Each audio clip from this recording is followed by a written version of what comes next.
You want to build a custom truck. You want to have exactly the perfect look and all the right parts that you want. There is an economical way and then a less economical way to do this. What am I talking about?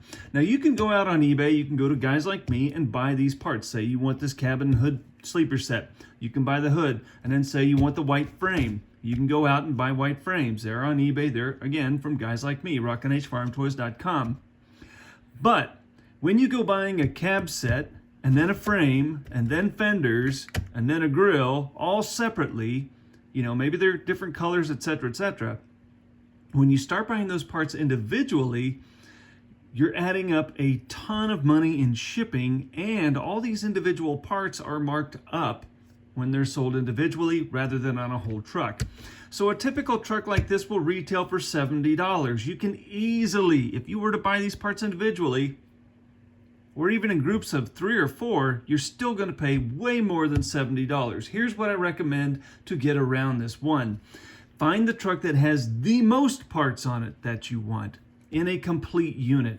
So if this one has most of the parts you want, you're going to pay $70 plus shipping.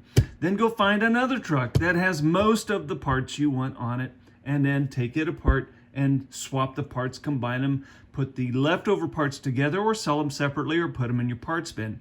So easily you can have $160 in these two trucks, or you can have around $130, $40 if you were to buy them each of their own. So how do I handle this?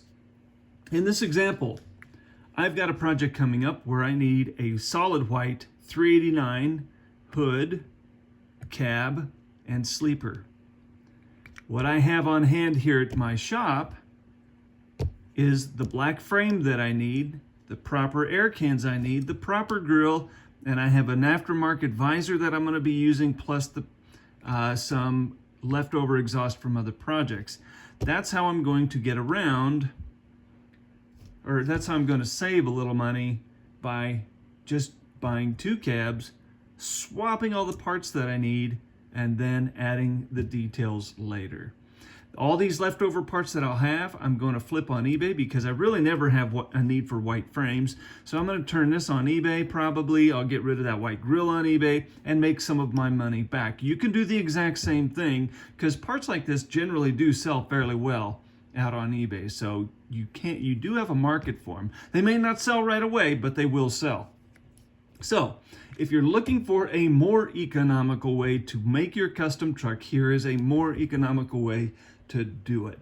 So I hope that helps you, and I want you to go out and make an awesome custom. Good luck.